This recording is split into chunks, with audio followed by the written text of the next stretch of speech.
Okay, good afternoon, everyone, and welcome to this month's deep dive. It's great to have you with us today, wherever you're joining from today, and thank you very much for taking the time to be here.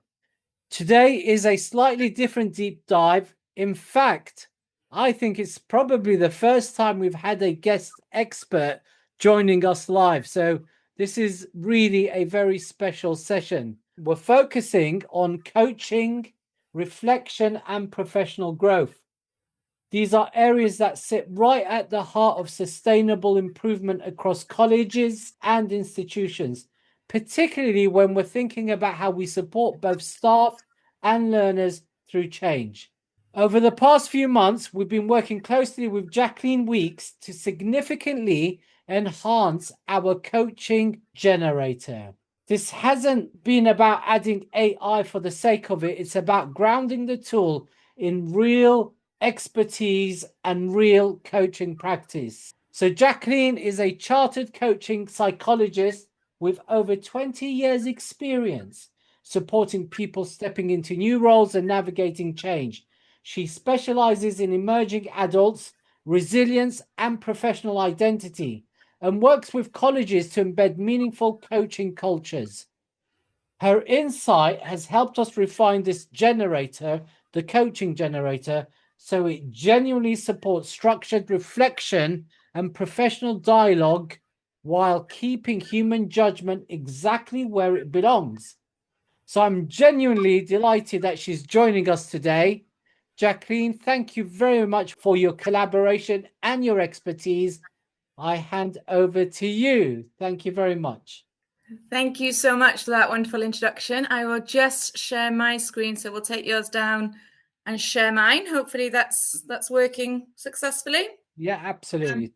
And I'll echo that welcome. Welcome to you all for what I hope is a really special session where we get to introduce this coaching generator that we've all worked really hard to create and design. And what I want to do before I run through how it works and how you can start to begin to use it, I really want to take maybe 10, 15 minutes just to explore coaching a little bit and look at why it works and when it doesn't within education, because that will help to offer the why behind the coaching generator, to help you to understand why it's been designed the way it has been, which ultimately will help you to get the best out of it. So before I do that, just a very, very quick introduction from my perspective. As Isam says, I'm a chartered coaching psychologist, which means that I combine coaching, or I bring psychological tools and theories into my coaching to create transformational change. And I also truly believe in mental skills being something that we can train, that we can improve. In the same vein as our physical fitness, we work on mental fitness to create that resilience and that readiness and all the inner resources we need to handle anything that life throws at us. And I specialize in doing this with emerging adults, but also their role models. I truly believe that our emerging adults, they aren't operating in isolation. They're highly influenced by the people around them. So it's really important that we're looking at building that mental strength and adopting effective coaching throughout all that system, and in particular supporting that transition between education and work. So as Isam says, I work with colleges, I work with businesses, I work with individuals, and ultimately my mission is to increase the effectiveness of coaching as a tool. There's lots of coaching models, there's lots of coaching theory, and some of it, as I'm going to talk you through, doesn't translate brilliantly to student populations, but can do. If we can approach it flexibly, we can begin to use these tools. And that's really what led me to working with TeacherMatic and helping them to bring all that into their coaching generator. And we're all really proud of what's been designed as a result. So we're going to walk you through that. But before we do, I just want to invite you to think about this question. So if you think back over maybe the last week or in an average week, ask yourself that question: what percentage of your sort of teaching time or admin time is actually spent being an accidental therapist, whether that's for students or for your co-workers, but those moments where you spend time and you're trying to help somebody who might be stuck, overwhelmed, or seeking some new directions. If you want to pop that in the chat, great. You can just use this simple system. This is my moment to just highlight that the chat is there, and please do feel free to use it. Ask questions, offer insights, examples. I love looking back at the end and seeing those things. Unfortunately, I haven't mastered the art of simultaneously addressing the chat and staying on point with my presentation. So it'll be what I check in at the end, and maybe we'll use that to answer some questions at the end. But really what this question's starting to do is to get you really thinking about time and time as a resource. And that links really highly into what we've tried to do with this generator, and what we've not tried to do. So we've definitely not tried to replace that human side. Coaching is relational. It is about the relationship, and there's something incredibly important around the humanity of person-to-person conversation. So whilst there are AI tools out there that are, coaching, digital coaches, that isn't what we've aimed to create here. What we were looking at was how can we use AI to enhance the efficiency of your day-to-day. That's TeacherMatic's ultimate, right? To help teachers to be, efficient and free up capacity and resources to do the bits that you do best, which is the bits centered around relationships and using your gut instincts to guide you. So this generator isn't about doing the coaching for you, but rather it's there to aid with structure and planning. And also in recognition of the fact coaching doesn't always happen in a structured setting. It's not always about having a session in which you can work with somebody. Sometimes coaching conversations happen on the fly. They happen in the corridors. They happen in the staff room. A coaching conversation is an art form. It's using the power of open questions and active listening to really get somebody else thinking about things from their perspective and developing the solutions and answers themselves. So when we create the right setting and you have some questions, some inspiration, some things in your consciousness that you can bring, then you can bring that to, any conversation, as well as those structured coaching or mentoring sessions. And this is really, really important. What I see increasingly in my work, and I'm sure this is familiar, educational staff who are burnt out and really stretched thin. There's a lot of pastoral support being brought into all areas of job roles within education. And there's a real fear sometimes around saying the wrong thing or getting it wrong. So instinctively, and I must stress, this is instinctive, we can step in and just go in with the lens of trying to fix and help and rescue somebody who's come to us with a problem. When actually, if we take a step back, we can see that true development, personal development, happens more successfully when we're collaborating and working with somebody to help find their own solutions. So we're really going to take a closer look at that, to kind of deep dive that what, the why, and the how, so you can see how we've created a tool that will help with this. So let's go back to what coaching actually is in its truest form. So we can think of coaching as being something that's collaborative, goal-orientative, and non-directional. It's a partnership aimed at unlocking potential and improving performance. Now, as soon as we spell it out like that, we begin to unpick why sometimes in education there's reasons why this doesn't necessarily go to plan when we really strictly hold that coaching theory in our mind. We go on a training session, we learn how to use a coaching model, we bring that to a conversation, and then we wonder why it's not really playing out the way it did in the training. And that's because when we're thinking of coaching like this, we're really assuming that the person we're talking to has that capability and that capacity and that willingness. And sometimes when we're stretched thin, we're under pressure, we are, fighting fires. Or in the case of emerging adults, we're still under construction. Emerging adults, so our 16 to 29-year-olds, they're still developing their prefrontal cortex. They haven't developed all those problem solving and analytical skills needed for self-reflection and goal setting. So sometimes we're trying to bring this approach, but actually what we need is some additional psychological scaffolding to enable us to embed that and to build that agency. So if you are familiar, so one great thing about coaching is that there's lots of models to help us. So if you have done any coach training, you might have learned how to use a coaching model. And these are simple structures that are aimed to help us to create a conversation and a dialogue that follows a certain flow aimed at creating a certain result. So this is one of the most popular. It's the GROW model. And the GROW model is about helping somebody to define their goal, what they're working towards, make sense of where they're at in relation to that. So what's their reality? Create some options. So asking people to think beyond what they may have already thought and consider alternative options. And then really look at what's the will, what's the, what's their drive for doing that. So a model like this, and there are several, and you'll see in the generator that we've incorporated a batch of well-used coaching models for use. You'll see that these are great for providing a simple structure that's easy to remember for those conversations where you're like, oh, I'd like to bring coaching to this. What was that model I learned about, or what have you? They're really easy to access, and that's great. And have you ever tried actually asking a student to tell you their goal? I'm sure you have, and lots of things can happen. So one thing which we're really mindful of with the use of coaching models is that whilst the simplicity and the structure is fantastic, we sometimes can't implement that. Again, the emerging adult brain in particular is resistant to that, because when you ask a typical student to give you an indication of what they're working towards and what their goals are, one of these things tends to happen. They're either overly fixated on just one option. They're determined that that's what they're going to do and nothing's going to stop them.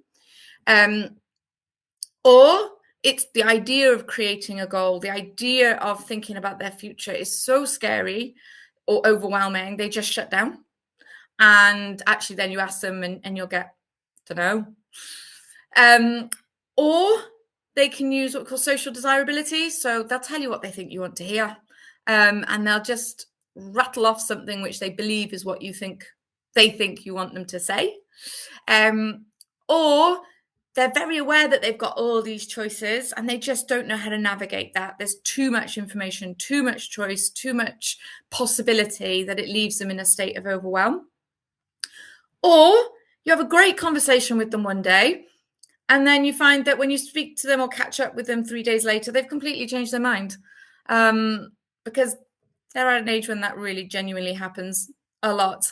And in particular, reasoning for that, they're influenced by others. They're highly influenced by the people around them. So all of these things can make using a coaching model a little bit trickier with the populations that we're working with in schools. So coaching models, fantastic. If you trained, you know them, or you want some inspiration for how to have some great questions to ask somebody. And you'll see when we look at the generator that we've honored that. We've got a option to use a coaching model, and that's going to be great at helping you with some inspiration for questions to ask. And yet, as I'm showing you here, not always brilliant with working with students. So great for maybe staff development, great for those structured times, but some of your students, they might need a slightly different and more flexible approach. And we're going to just take a slight little look into particularly why we don't want to just give up on coaching because the models don't always plan out as we like. We want to work with them. And to do that, I'm going to help by introducing the psychology of the emerging adult. So this is a recognized developmental phase where we know that the prefrontal cortex hasn't fully developed, and our young people are stuck in this in-between phase. And some days their inner child is going to be front and central, and some days their mature head that's determined to be that independent adult that has it all figured out is showing up. And often when we speak to young adults, they're really stuck to navigate that. That's a really tricky feeling of not quite being one thing or the other. It's a time of huge instability. Everything's changing. They've got big life decisions to make that have many different possibilities and many different outcomes, lots of uncertainty to navigate, lots of changes, lots of things that they had hoped for that haven't worked out, or things that they've taken for granted. Living with a parent, taking for granted there'll be food on the table or bills paid, or there's lots that's changing that they're having to get to grips with. And so in this phase, it's natural that people are very, very egocentric. They're self-focused and can see the world only through their own eyes often, or are biased towards seeing the world through their own eyes, because first and foremost, they have to secure their safety as an adult in the world and their independence in the world. So huge times for exploration, huge amount of things to navigate. And we know that at any point when we're facing change or challenge, or we're doing something that's against the norm, we're also doing something biological. We're actually physically remodeling the brain. So every time that we are learning something new or creating new habits, we're actually developing brain cells, and we're forming pathways, and we're breaking old ones. So that's physically hard work and very exhausting. And we know that when people are exhausted, the go-to is efficiency and safety. We do the things that feel the most comfortable, the things that feel like they're going to take the least amount of energy and are going to keep us safest. And that's really important to recognize, because that's where coaching can really hold its own to offer something different. Because coaching is going to help people to understand this and to recognize their feelings, recognize their experience of the world, and begin to view themselves a little bit differently sometimes. So that problem they're having, or they're feeling, the anxiety or overwhelm, when you recognize that these are normal and expected, then we cope with them a little bit differently. And when we stop seeking people to find the solutions for us, we begin to look inside and see that we're filled with resources, we're filled with experiences and things we can bring that we can use. And it's only by using them that we begin to develop confidence in using those inner skills and resources. So coaching is a fantastic tool for bridging that gap between the developmental stage they're at and the demands of adulthood, and increase the capacity to cope and to think for themselves. So again, we're scaffolding here. We're recognizing that our young people in particular may not have all that cognitive capacity at age 16, but we can use coaching and develop that and help to bring that out, and adopt that belief that we're not trying to fix people. As soon as we change that, it's a nuanced change in our conversations. When we stop trying to do that, we begin to really hear and validate and build reflective skills in our young people, which is so, so important. So this was really important for us to bring to the generator and have that flexibility to build in. And you'll see how we're going to do that. And before we go on to that, I really want to credit or notice when coaching's not effective. So I've just bigged it up. I've just, given it the great, isn't it wonderful? But there's also a real recognition this tool is not going to help in the circumstance where a student or a staff member genuinely has a knowledge gap. This is something where if there's something to be learned, we need to teach it. It's also not going to be the solution if the environment's toxic. So for coaching to be successful, we need psychological safety. We need people to feel able to speak up and to feel like they're operating in a non-judgmental space. So really important to look at that. It's also not a clinical tool. So you'll see at the top of the generator very clearly, we have a disclaimer in there that says it's not clinical. It's not to be used for diagnosis, for mental health, or as a replacement tool for a therapist or counselor. And that's really important. It's also, coaching isn't for when people feel like they've been forced into it or told to do it. It requires people to step into a coaching space voluntarily, because it's relational. So if you're working with someone and that you have got a relationship breakdown for whatever reason, then coaching is perhaps not going to work as effectively. And as I've been talking about so far, what we're looking at is coaching not working when we're very, very rigid in how we go into it. So if we've got a set of pre-planned questions and we're determined we're going to follow that no matter what, we may find coaching, stop short and people shut down. Because what we need is that flex to respond to the person in front of us, to see that human, to recognize where they're at and where they're trying to get to. And that's something which in education comes the most naturally to teachers and educators, that intuition to know what your students and your staff and your colleagues, what they need.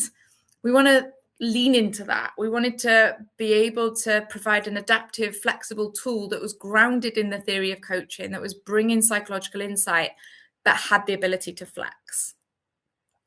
So last couple of slides, I wanted to just add in a few things here. So I work closely with apprentices and graduates in business, and I actually asked some of my apprentices a while back to tell me what they felt was the benefit of coaching. What had they gotten out of the coaching culture that we'd kind of worked on? And it was surprising, I felt. Some of the smaller things, I've talked about some of the kind of bigger concepts, but here we're hearing them talk about recognizing that the small things I do every day matter. So it's that meaning, it's providing some of that purpose, that meaning, the validation, helping people with the to stay calm, and to free up that capacity to think forward and to think about how things are going to play out. So hopefully there's some interesting reflections here, which is wonderful. And I also, before I go into the practical demonstration, I really wanted everybody to have this kind of snapshot of what we're trying to achieve. If we're trying to bring coaching into our conversations, we're really looking at acknowledging what people are really feeling, listening without fixing, asking lots of really powerful questions rather than telling someone how to fix a situation or offer a solution, offer people the opportunity to make a mistake, actually vocalize that, and lead by example with that. So this is a snapshot, a very, very surface level snapshot of the background that we've built into the generator. If anything I've said resonates, or if anybody wants to reach out for a conversation, please do connect with me on LinkedIn or send me an email or just pick up the phone. This is an absolute passion for me to get more effective coaching into educational spaces and to really bridge that gap from education into workplaces so that we have a workforce of really resilient, confident people moving forward. So please do. I'm going to stop sharing this one, check in with the room, and just, okay, perfect. And then I'm going to share again, but this time we're going to go for the magic. We're going to share the generator. This is what you've all come here to see. Thank you for tolerating me talking about it for so long. Okay, so here is the generator. So if you're familiar with the TeacherMatic dashboard, it's one of the listed generators on there. And when we pull it up, we can see straight away that disclaimer I mentioned, that we're here to help you to prepare and provide inspiration. But we recognize that every individual is different, and this is just advisory. We are not trying to create an AI that's a qualified coach. So you do maintain all that, responsibility and that ability to bring your own self into this. That's really, really important for us. So first things first, what we want to show you is how. So first of all, we're offering this as a tool that can be used with a number of different populations. So I hope this bit's self-explanatory. Learners, I've put emerging adults, that was me. I really wanted them to have their own category because it is that special developmental phase I spoke about. But what we're going to do for my first demonstration is I'm actually going to pop in a team. And we're going to say that this is a team of, department heads for health and social care. Let's go with that. Okay. And that's because I just want to showcase that the other can be a team conversation. And we're going to imagine that we are, don't worry about those ones up there. We're going to think about doing something about, developing. Oh, I did this before. There we go. We'll use that one. Developing confidence in classroom behavior management. So with the generator, we pop in who it is we think we're going to be working with and what we think a conversation is likely to be about. But here's the magic. Here's your 3 options for how we're going to handle and prepare. So one, as I said before, we've got the option to use a coaching model. So we'll look at that one first. The other 2 is the more flexible approaches. So the coaching style, I'm going to show you how we can bring some flexible styles and allow the AI to shape what they offer based on the style. And the last option is if you don't really know. You're not sure actually how you want this to play out. So you're going to let the AI do the work. So let's go through each of those. So let's go with coaching model. And because I used it earlier, we're going to showcase this one using the GROW model. So that's it on this one. So remember, as I said, the models are simple, structured, and fantastic for offering some inspiration for questions that you could ask. Best used with the staff and adults. But let's have a look. Let's take a look at what it throws up for us, and you'll see what we mean there. Okay, so here's our output here. So here we've got a very brief explanation of what the GROW model is. And as I said, when we use a model to help us with this generator, we're looking at question inspiration.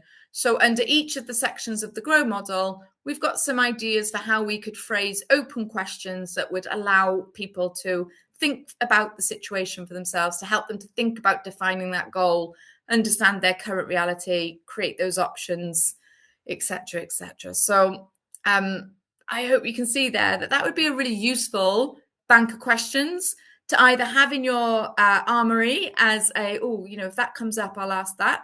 Or if you knew you were going to go into, in this example, a team coaching setting, that you could have some questions out here to prompt, or even to set up a, you know, an online tool where you had people to anonymously input the answers. You know, if you needed some questions up front for setting up a session of that nature. So a really great tool for question inspiration in line with a model. Let's kick me out. And again, just so that you can see, because I know that was set up, I can show you on the coaching model, there's some options. So we've got several options here, including the ability, if you've been trained in a different particular model, or you've got a model of your own that you can tell the AI what the sections are. So really useful for that. But let's look at the other two options too. So next we're going to think about, let me think.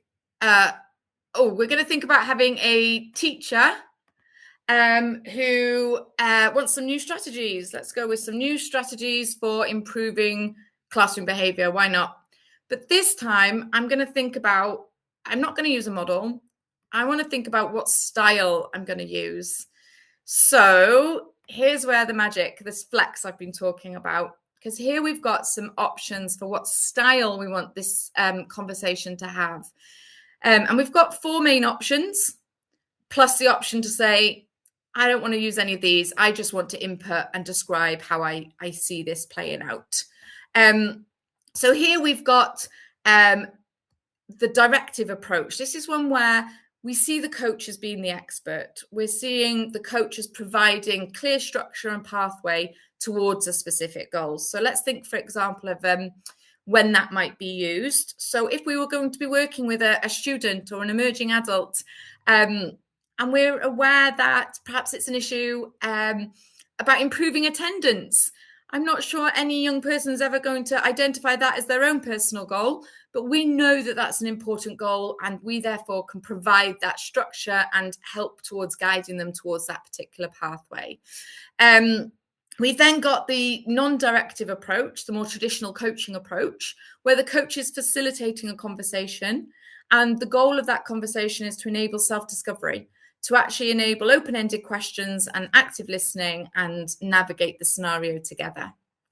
But then there's also circumstances where we're actually working alongside somebody and we're jointly trying to co-create something or come up with a solution for something. So in that role, the coach is really a partner and a working partner. And so how that coaching session or conversation plays out is slightly nuanced. And then lastly, we may have a situation where someone's in front of us and they're a self-motivated individual. They know what they're trying to achieve. They've got a firm goal, but there's still a role to play. They need somebody as a sounding board, somebody that can help them to sense check their ideas and help them to bring that project or that goal to life. So we have 4 very different approaches to a coaching conversation. So for this one that I've picked, we're going to go with the coach as a facilitator, keep it in the realm of the traditional. And let's take a look at what comes up for this. Now you'll see when this comes back that the output for this one is more about helping you to prepare not just the questions, but the environment and how we're going to get the best out of this situation. So let's go up here. So here we have, again, a reflection on what this style means, to hold in your mind of what this means, where the emphasis is, and what your role is. And so with that, we begin to set the scene, create that psychological safety, invite people to talk. So here we're getting a little bit more than just a set of questions. We're actually getting some tools that help us to prepare for this session and think about what's going to bring out the best in this conversation. I wish I had time to go through all of this in depth, but I really want to leave a little bit of space at the end for questions. So I'm hoping that we can put this up and then send it out to you for you to play around with for yourself with your own examples as well. And again, a really great thing about this mode within the generator is it'll give you some extra things to think about and to hold in your mind as well. So some tips and tricks for handling the session as well. So this not only helps in the conversations we're talking about, but it helps you to develop your own skills too, which again is really important. Okay. And then the last one that I'd really like to show you is this more nuanced, let's go, what will you go with? We'll go with a learner. Let's say that we've got a 16-year-old, because that taps into what I was talking about before. And actually, yep, let's use this improving attendance one. Why not? Because let's let the AI come up with what it thinks would really help here. So we're going to start from scratch, and we're going to have that flexibility. Let's get rid of this. We're not in person. Oh, actually, no, let's do that. Let's keep it as an in-person. We're going to have this conversation in the head of year office. This tells the AI that it's in person, that there's a relationship and a bit of a power dynamic, perhaps. And that will help the AI to give a little bit of guidance around creating that psychological safety. There we go. Let's do that. So I'd already filled this out when I was practicing before. So there we go. So we've got briefly describe where it'll be and your role, again, helping the AI to understand that dynamic, the relational dynamic. Describe that role, what you're trying to do. Now, this is a key one. What does this person hope to get out of it? Sometimes your conversations, you'll already know that the student is trying to get something, or there's a particular thing that a particular outcome for the conversation. But in the case of this one, we've just put not sure. We can add in detail, like how long the meeting's going to last. And a really good one here, is this a one-off, or is this a series of meetings? Is this something that we're going to be checking in regularly? So that's useful context for the conversation. And lastly, and this one's really great, and one I really want to shine a light on, there's an ability to upload any background information. I don't have this information for this demo, but you could put in attendance figures, for example, or any recent report, any data you've extrapolated, or some notes about a previous conversation. And again, this is to give context. It's more information for the AI to learn from and to generate something of value. So let's take a look at what comes up in this one.